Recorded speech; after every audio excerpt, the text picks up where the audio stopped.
He was like,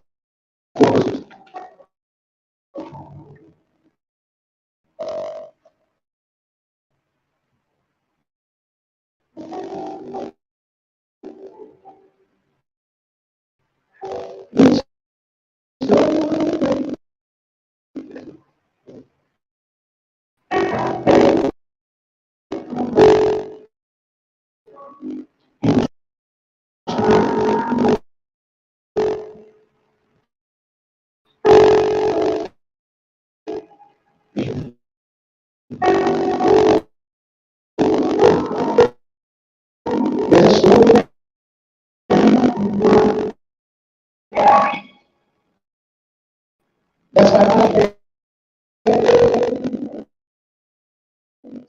I was in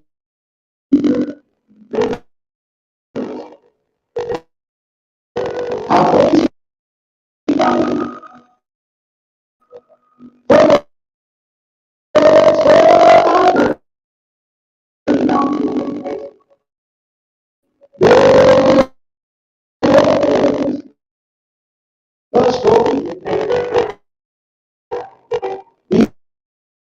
behind the story.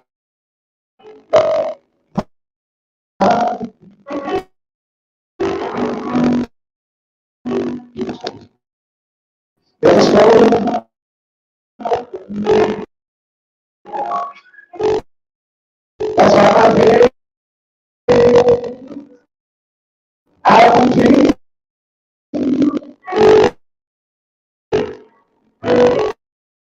I praise him.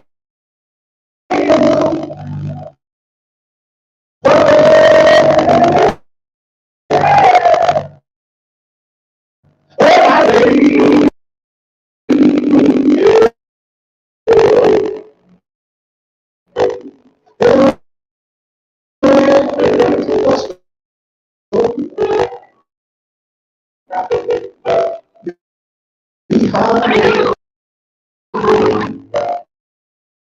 my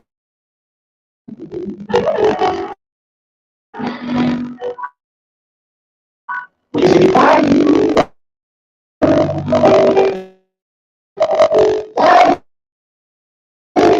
my soul? I think Lord,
somebody say, my soul. That's not the story. I love that story.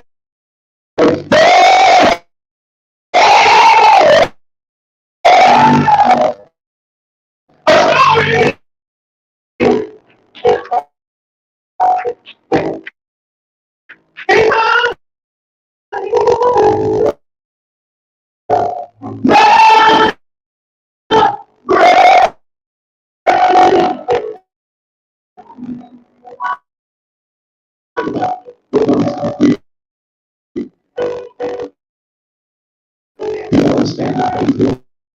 Understand. What you do. You understand how you feel.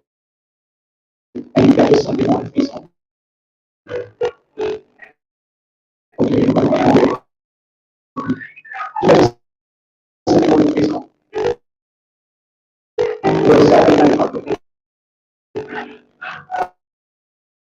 you know something like praise song.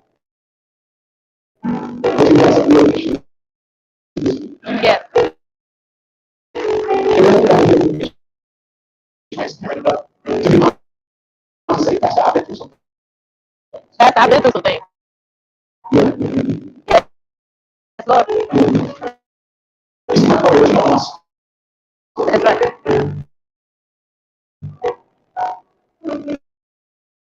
I've been through.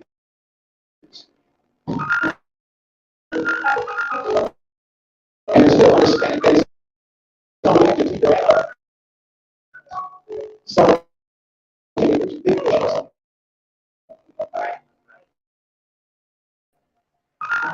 is what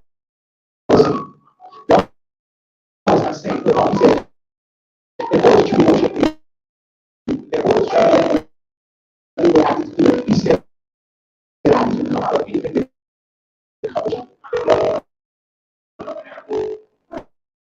I can't come to you at all. That's right. And of course, most of us come out of this never.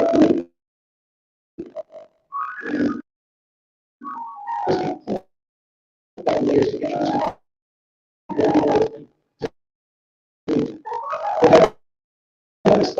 more the more you see the people. Because that's how we do. And that's his pockets. How do we trust God? How do we not? Try to get the people who know the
Hebrews chapter 4, verse 15.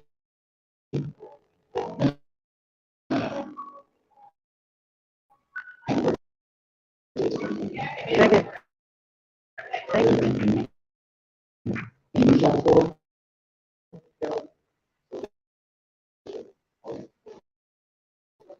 Chapter 4, verse 15. Amen. Open. If I'm missing, you can comment something down. Amen. Amen. Amen. Listen, I got to get this out. This sermon. And I want to preach this. I need you to receive this. I'll try to cut. Do this. I'll cut through. I'll take it. Too much time. I want to preach this today. I will leave this like a blessing to somebody. You know how or am I ready?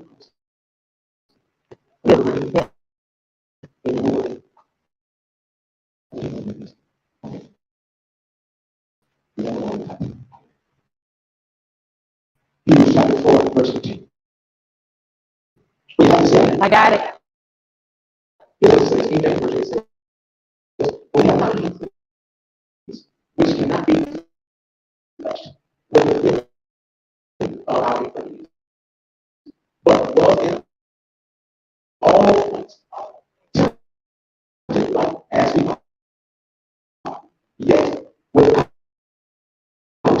sin. John chapter 19, verse 25 to 27. We have to say, Amen. Amen. Okay. John chapter 19, verses 25 through 27. Yeah. Got it. It says, why I know how you live. And then he shall stand in the light day on earth. Verse 6 says, and thou and go after my skin and destroys body. Yet in my flesh shall I see God. So verse 27 says, whom I shall see for myself, and I shall be holy, and I do not be consumed within me. The word of God is all blessed. I will talk about this for a few minutes. I call be sure. So I try to show up. Okay, we see that I need to show up. I'm trying to shot. Be sure of me. This is about participation. I'm saying all the time. Be sure of me. Listen, brothers and sisters. People ask us where it is from. They want to know how does God feel about this? They want to know about the first name is Joe. I can't read. It's not just a Joe story. The narrative is about him. He got everything. Goes about everything. The life of the poor. But not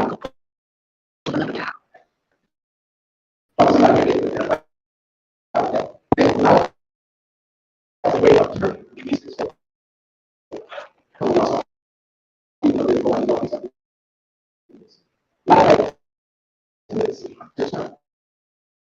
And no matter how you know, Joe's crazy. Those came and started talking crazy. What could I be?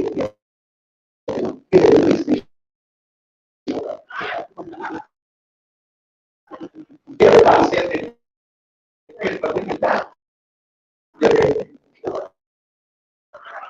now, that's something short of what we know. We look this week.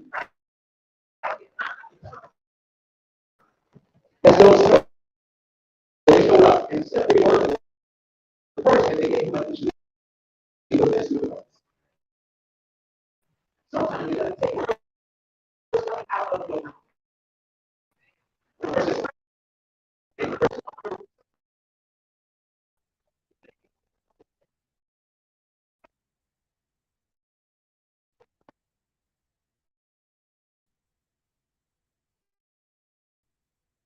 Clearly, you've done something to break this. Listen, I want to give you this, brothers and sisters. I want you to understand that it takes faith to believe that God cares when you're going through. It takes faith to know that God really has a plan for your life. Watch this. This is good. Y'all watch this. Faith is believing in advance what will only make sense in reverse. I'll say it again. Faith is believing in advance what will only make sense in reverse. Okay, y'all been in church, let me go old school. You'll understand it better now. Watch this. It takes faith to believe that when you're down to nothing, God is in fact up to something. But the question then becomes, what is God up to? I know He loves me, but why does He stay with me? What's in it for Him? Why does He put up with me when I get tired? I can't preach this like why does God tolerate me? I want to suggest that even in marriages, I want to suggest that even in relationships, that love is not enough to keep you together.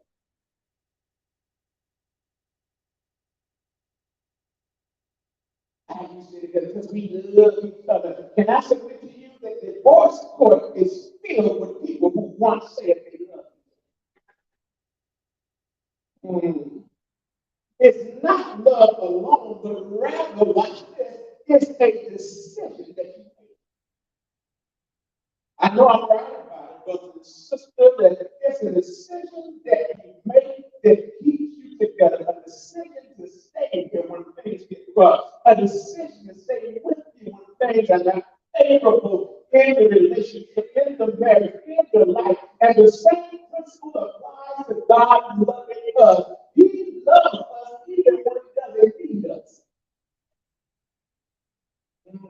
Because He made a choice. John 3:16 says, for God so loved the world that He made a choice. He decided, made a decision to give His Son, let His Son suffer and die to save us far from Himself in order to bring us to Himself so that He could save us for Himself. Can I challenge your theology just for a minute? And this is where it gets a little bit. I think that. If that's what it's called. I know that God is on mission. I know that He's on all knowing. But if there was something that an omniscient God had to learn,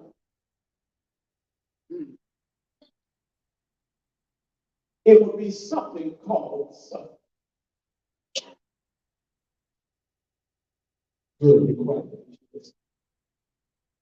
If there was something that an all-knowing God had to learn, it would have to be suffering. I mean, who or what could make God suffer?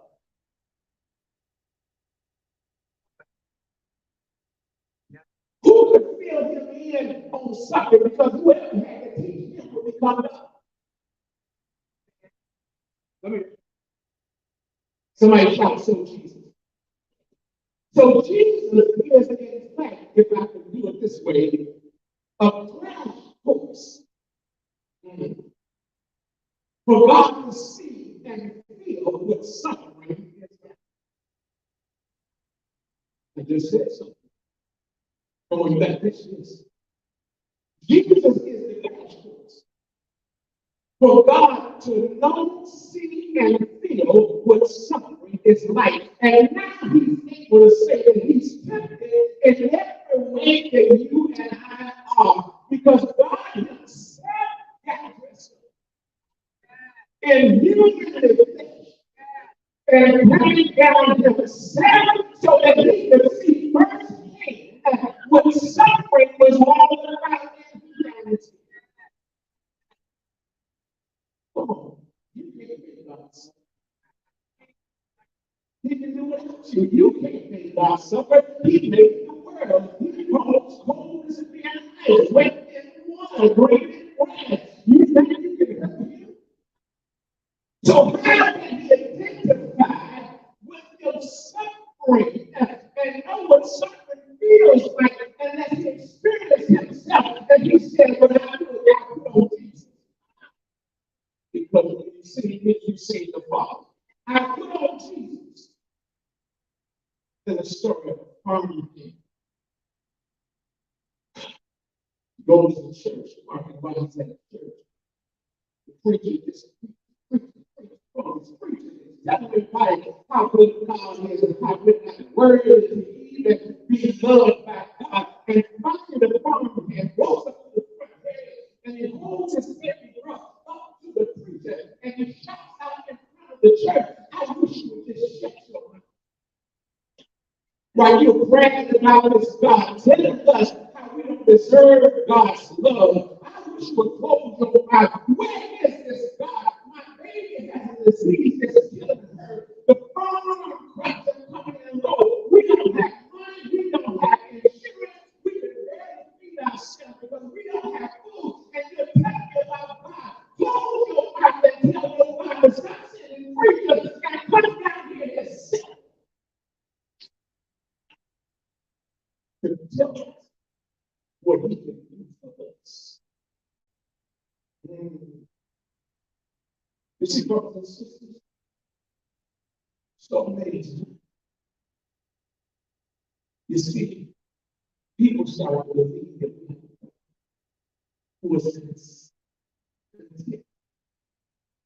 was sitting up there while you go through it.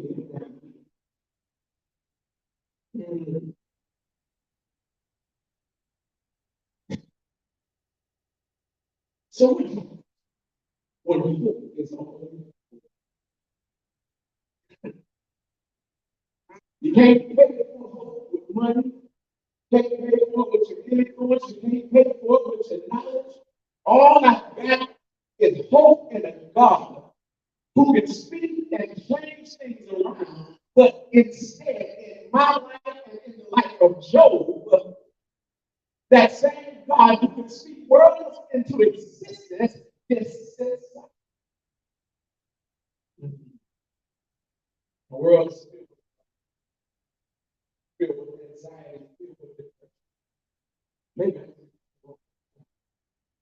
in a world that has real man, one of the moments like a few days, those days are filled with trouble. And yet, that is a place where it's hard to speak to a God who doesn't simply want to speak to you.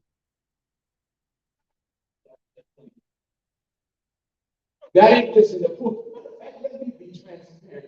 I'm the man of God, the mouthpiece of God, but I prayed to God on occasion. And it seemed like He was too busy taking care of it. That He just would. The question is not whether God is responsible for our suffering or even if He cares. The real question is this: how do you respond when you suffer?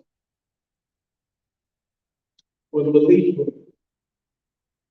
part of confidence because God just really does have to.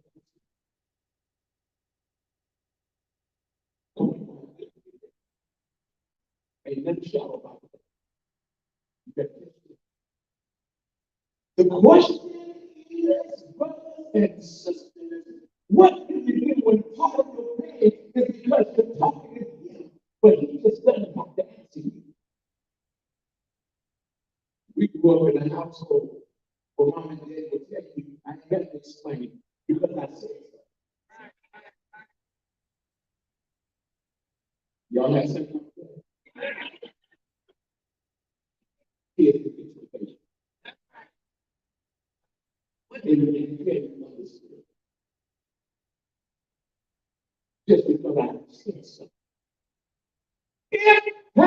and suffering, watch this, are warning signs from God. Such as your pain in your life, the suffering in your life. If you got a pain in your body, that's a sign telling you you need to get something checked out because something is going on. It has no cells, pain cells. It has no place that you can put your finger on, but pain doesn't exist. It is a warning sign that maybe we continue to suffer the way we suffer because we suffer.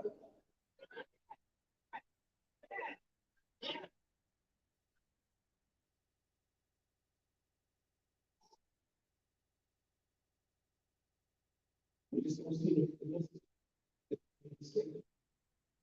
But what do you do? What happens when you ask for the message and God still doesn't? And I believe it's one thing to suffer, but it's another thing when your suffering leads to despair. You see, despair is suffering with no name.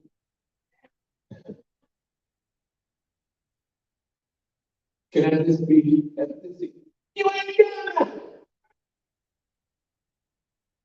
to deserve the suffering.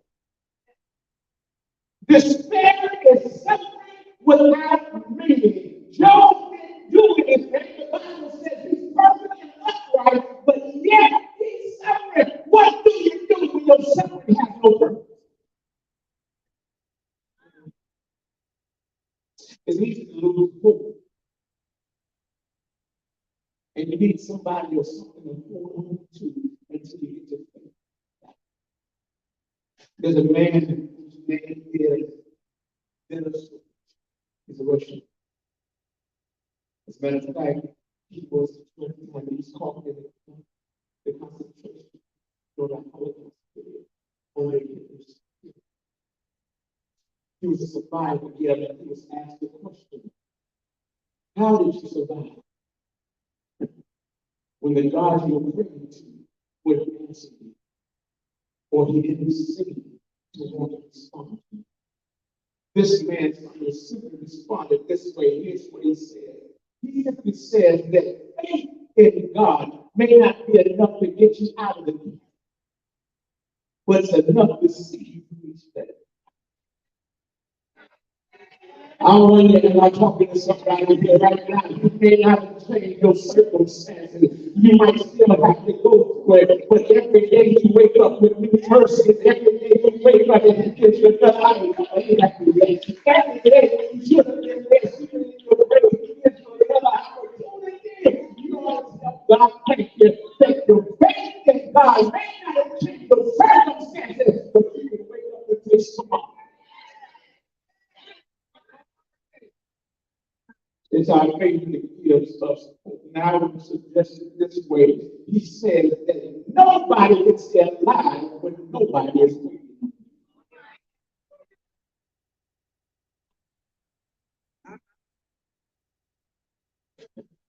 It's our faith that gives us hope that no matter what we're going through, we got a God who's waiting. And because of suffering, so many people have lost their hope. But can I give you this? Hold on, wait a minute. Can I give you this? Take this down, screenshot it, whatever you got to do. Don't you dare forget this. Hope cannot be taught, but hope can sometimes be taught.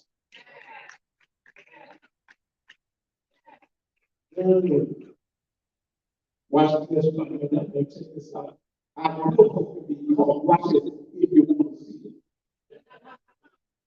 You see, there are some people who are so intent on negativity, no matter how much hope you shine, all they'll see is the negative.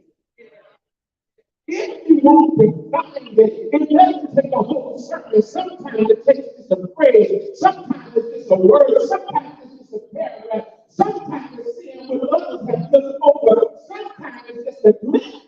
All you need is just a glimpse to give you some.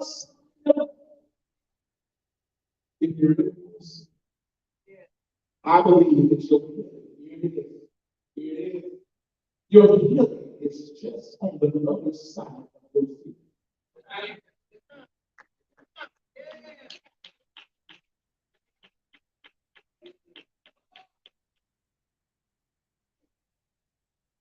F-E-A-R, false evidence appearing. That's what fear is. Reality is in God. Anything outside of God is fake. F-E-A-R, false evidence appearing real. What are you afraid of? That's keeping you from your deliverance. What are you afraid of?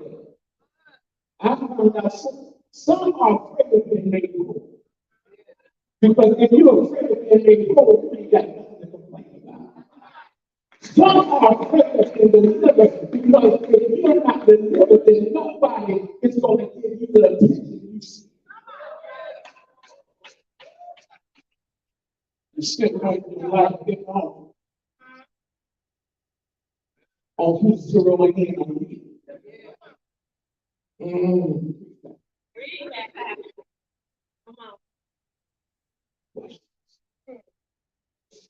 Fear is the earliest universal response, and yet undoubtedly it's the single greatest enemy to your recovery.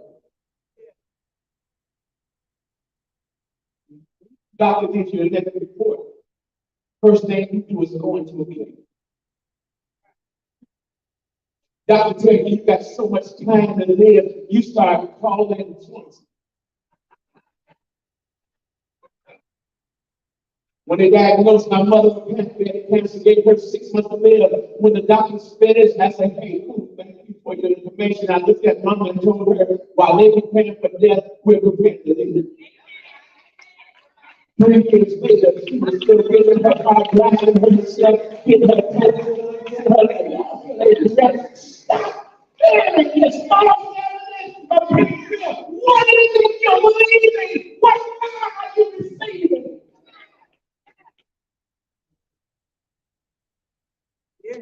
So even when we have fear, and it seems like God is not there, it seems like God doesn't care.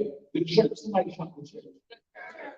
Listen, that's why I'm excited when people join church. That's why I'm excited when I see you. And you're not taking lightly, not showing up on Sunday morning.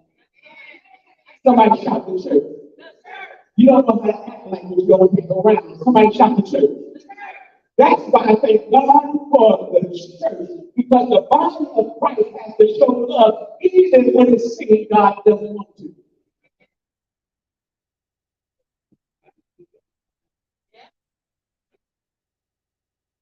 That's exactly right. The church has got to show love even when God doesn't seem to. All right, I'm be slow to go again. The church has got to show love even when God doesn't seem to. What do you mean? Some people oftentimes have a sense that God is, but the body of Christ has got to look like Christ to the Son. Okay, everybody, it was C.S. Lewis. It was C.S. Lewis. This piece called The Grief Observed. It was a journal that he kept while his wife was dying. And at the time of his death, he wrote these words. He said that at the moment of my most profound grief, God, who had always been available to me, suddenly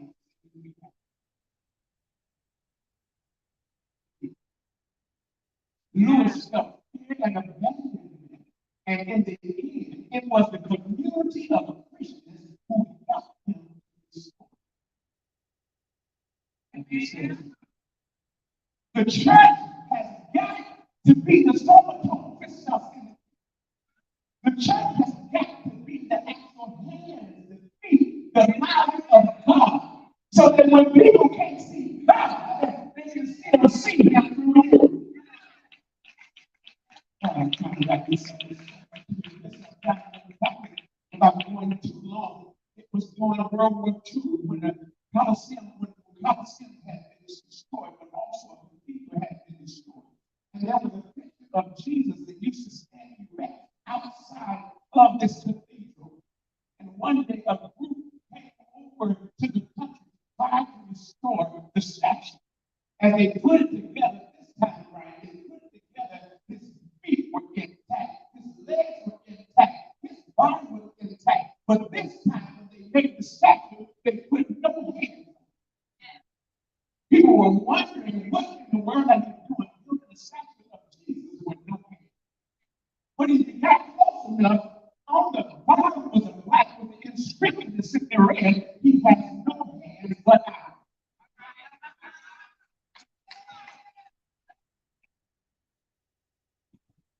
Watch this. You got to fight for your hope. Can I tell you so much? You got to fight for your hope. You got to fight for your hope. Listen, this is about over halfway done. You got to fight for your hope. It was Dr. Curtis Wixter, psychologist at Johns Hopkins University. He performed an experiment using wild rats. He takes one, he drops the rat, warm water, and the rat has to get a good swimmer. The rat survived for about 60 hours before exhaustion set in, and he sunk to the bottom and died.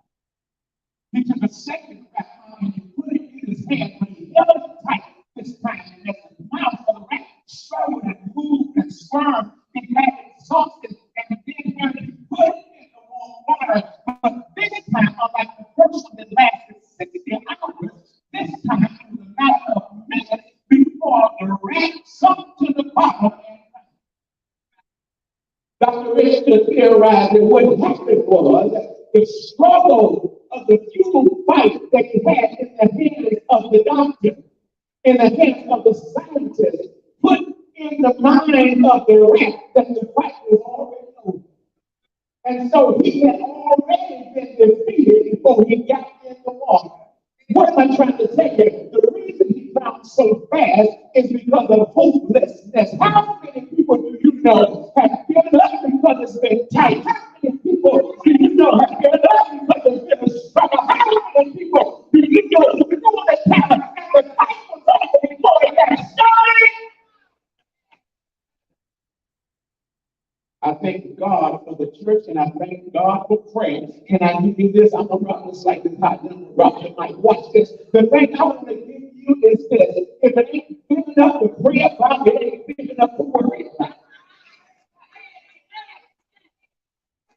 Shout, shout, shout. If it's not big enough to pray about, it ain't big enough to worry about. Listen, when God brought you through, watch this, baby. God brought you through. When God brought you through, a summer should look inward but work out. There's no more effective witness than a person whose healing is used while they are moving. Somebody shout, if you're wounded and you reach outward to heal somebody else, there's something that takes place that will cause even your own scars to start to fade away. Say you don't look like what you've been through. When you open up as you did in the book, when you open up as you testified in life, when you open up through life experience, the hurt and the pain and trauma you've been through, the more you share it, the more ease you get through your circumstances, the more you start to be delivered from that haunting feeling that took place in your life. It doesn't go away, but tell somebody it gets better. Watch this. So how do I get to that place? Watch this, girl. How do I get to that place? Here's how you do it. Somebody shout, tell me. Don't forget to judge your present by the future.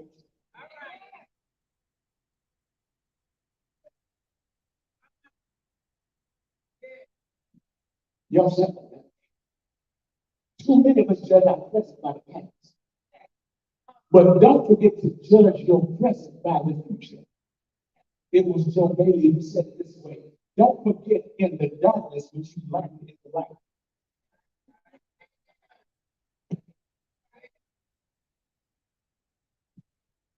When things were good, just like remember that. So many times, all we remember is the bad things. All we remember are the things that made you cry. What made you smile? Sometimes you got to learn how to offset. Oh, I just Christian shouting, you ain't happy yet. Somebody got to catch this. Sometimes you got to offset negativity with positivity. When the devil tells you no, you tell the devil God says yes. You got to learn how to open up your mouth, the power of life and death in your tongue. You use your tongue to laugh, you use your tongue to curse, you use your tongue to tell everybody's business. Why don't you open up your mouth and use to the Lord and God and tell somebody what God told you? You know, you got to learn the pattern of transform pain. Christianity can take pain and shift it.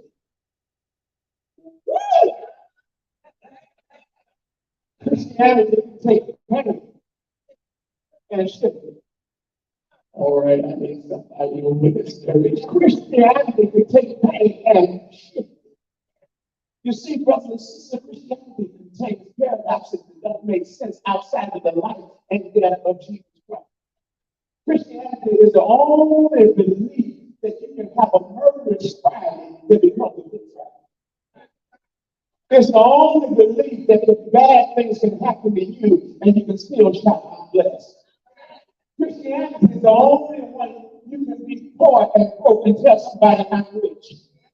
And since brothers and sisters, we understand that Jesus took on himself to show how pain to be transformed. He gave us a way to show the world that things can change.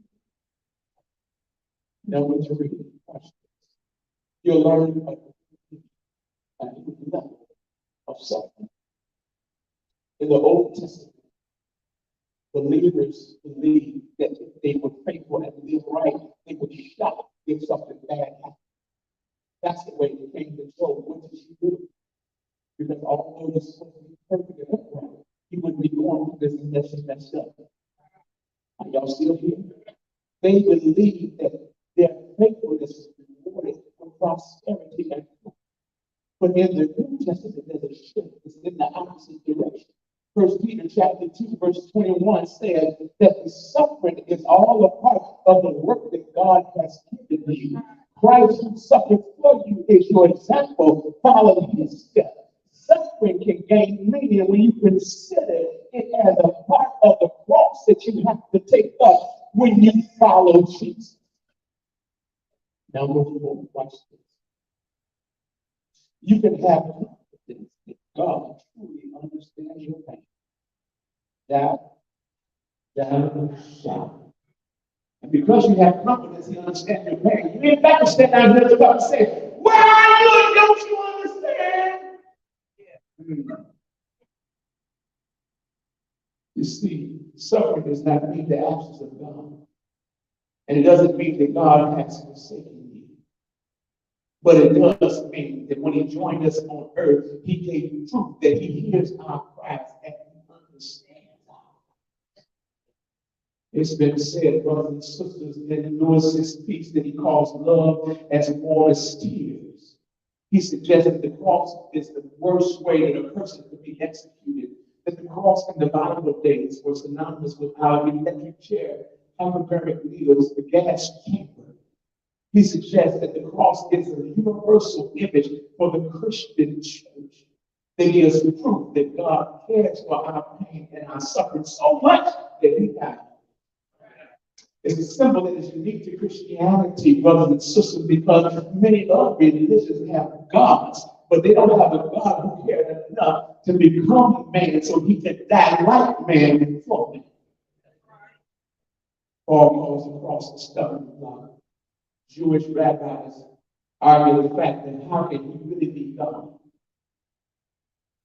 He couldn't stand to see Abraham's son die, but he watched his own die. The Quran teaches, brothers and sisters, that God is much too gentle to allow Jesus to go to the cross, so he substituted an evildoer in his place.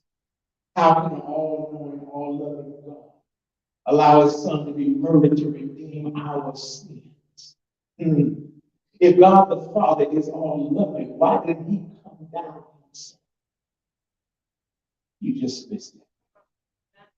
It's the main point of the gospel. He had come down to die on our behalf. And in some wonderful way, he came down in Jesus so that he could reconcile us with the world. Here it is. Hold up, don't miss this. It's the phrase that puts it this way. The cross shows us that God struggled with God.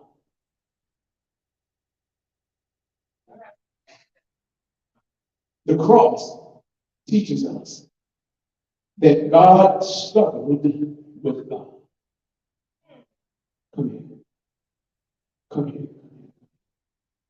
The cross teaches us that God struggled with God. Because I'm God, I got to keep my word, and the way of sin is death. I'm not just a God who is just, I'm a God of love and mercy, but I'm also a God of life. And according to my own law and my own nature, I have to keep you because of your sins. Unless I get somebody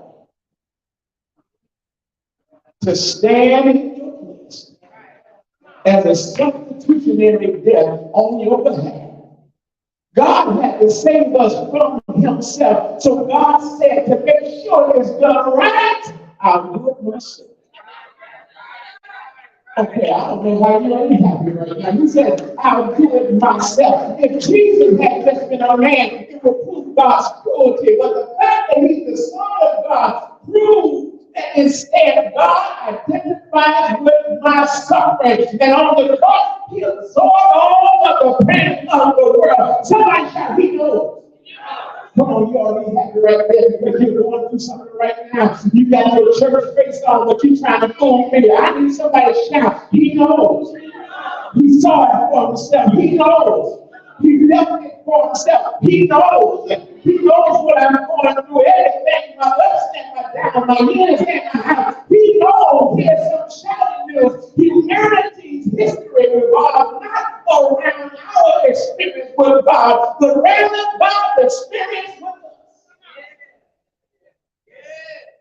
One level knows our physical pain. Nervous system that gives us warning, but the spirit who feels no pain could never have felt our physical pain unless Jesus showed up. So for 33 years, for 33 years, I know the public speaking teaches that the attention span is only about 21 minutes, but I didn't study this long. For 33 years, he got a chance to feel what you feel. He got hungry. He had pain. He suffered. And because of Jesus' suffering, God hears our cries in a way that not only gives us sympathy, but it's done with empathy.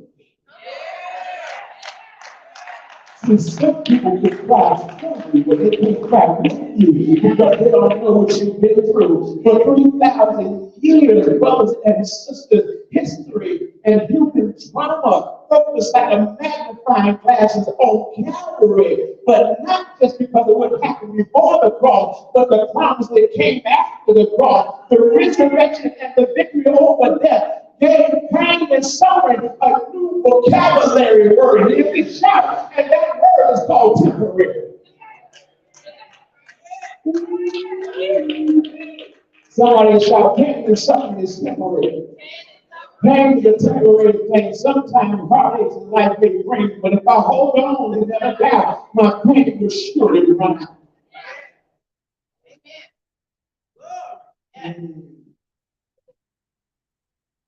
Somebody shout something. Jesus gives us a promise that after this life, there's a life with no pain.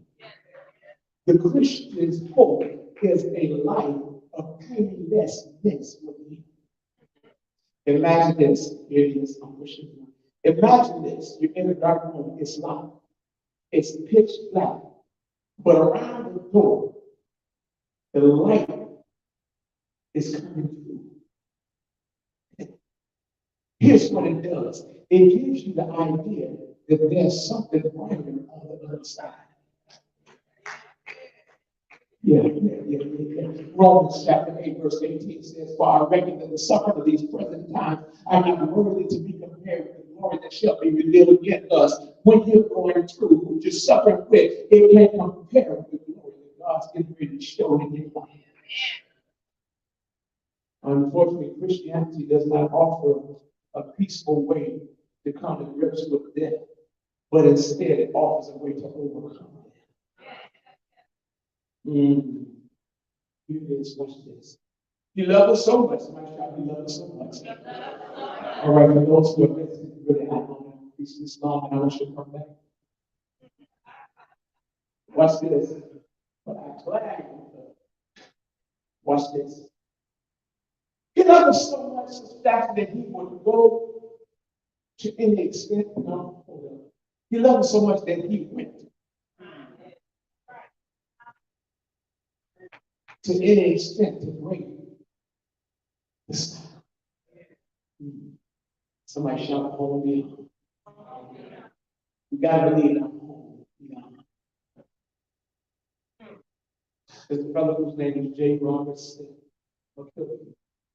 He was asking the question, why does God let us suffer and get old and weak?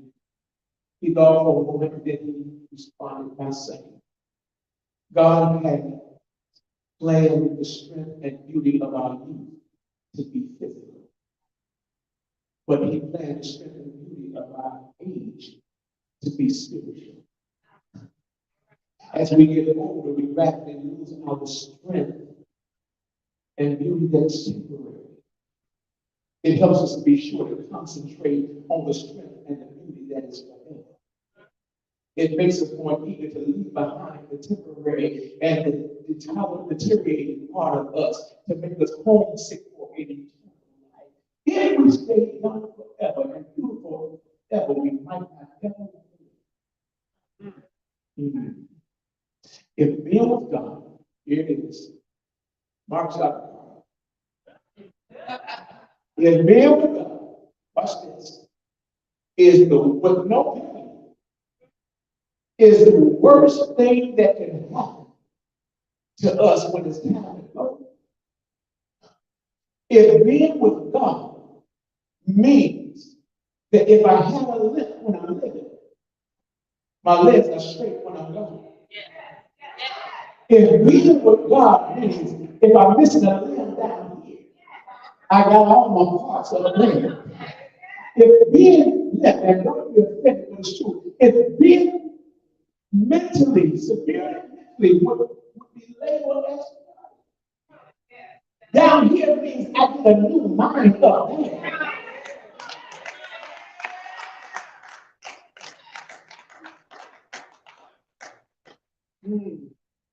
Being in turmoil down here means I get peace up there. Now that the deal has been sealed, he's been to the cross, he got up. What is our problem?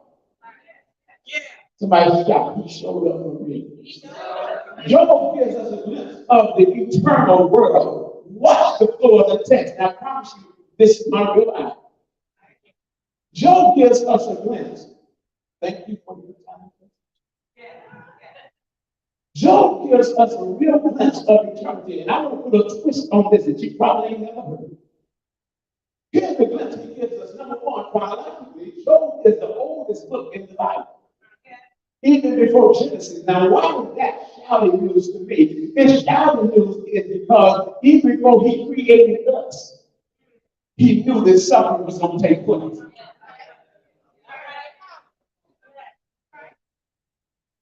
Here's some more shouting news. That Job, who went through it before we got to it, Job puts it this way, that he says, Jesus ain't showed up physically on earth, but he's not a plan B sitting in the class. He's already here. Job said, I know my Redeemer lives.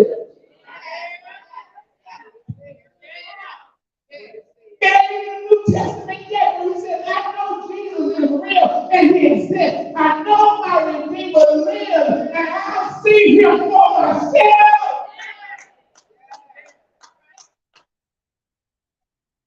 Jesus was in heaven locked and loaded. Sin didn't catch God. Jesus is not a plan B. God only knew. Watch this. Here comes the part you might not have ever. There's an eternal glimpse. Watch this. What is the eternal glimpse? We read the story of Job. We've heard it preached. We've heard it taught over and over again. It seemed like Job got double for his trouble. Come on, I need y'all. We see that Job got double for his trouble. He got 14,000 sheep to replace the 7,000 he lost. He got 6,000 cows to replace the 3,000 he lost. He got 1,000 oxen and asses and donkeys to replace the 500 he lost. But the only thing he didn't get done was his children. He had 7 sons and 3 daughters. Somebody shout 7 sons and 3 daughters. When they were all killed, he only got back 7 sons and 3 daughters. He didn't get double back. Why didn't he get double back? Can I just use my sanctified imagination right into here? I want to tell you, brothers and sisters, that the possibility is that he did get double for his trouble. He got 7 more down here sons, 3 more daughters down here, but the 10 that went before him were over there waiting on the other side. When you consider what you go through down here, you got somebody waiting on the other side. Can I leave you with some hope? Here it is, I'm gone. I told you I'm through. Can I leave you with some hope? Here's what he's done for us and how he was there for us. There was a man who visited an Indian reservation. And while he was on the Indian reservation, he noticed that the people were worshiping, waving their hands and praising God. He wondered, why were they praising this God so hard? Why were they waving their hands? They took him into the TV where the chief was, and the chief never said a word. He simply got up, got a pot, and put it on the fire with water to boil inside of it. As the water heated up, he reached down and grabbed the worm from the ground. He puts the worm in the water, and the hotter the water got, the worm would go forward and the worm would go backwards. The hotter the water got, the worm would move from side to side. But when the worm got in the water was too hot, before it killed the worm, the chief reached down in the pot and picked the worm up out the water. He said, if you want to know why they worship God the way they worship God, because when it got hot in life and they were moving forward and moving backward and couldn't get any peace, the God we serve reached down and picked them up out of the water. I wonder if I'm talking to anybody in here who knows that we serve a God who reached down and picked you up. It's not just Job's story. Somebody shout, it's my story. Come on. It's my story. It's my story. I need y'all here. Tell somebody it's my story. Because God reached down and picked me up out of the muck and the miry clay. When my enemies thought they had me, he prepared a table for me in the presence of my enemy. I want to wave my hand and tell God, thank you.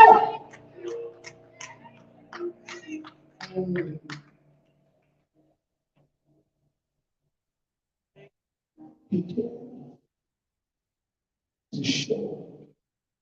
Somebody shout this to me. As we get ready to go to the water, I need you who are joining today. You're young.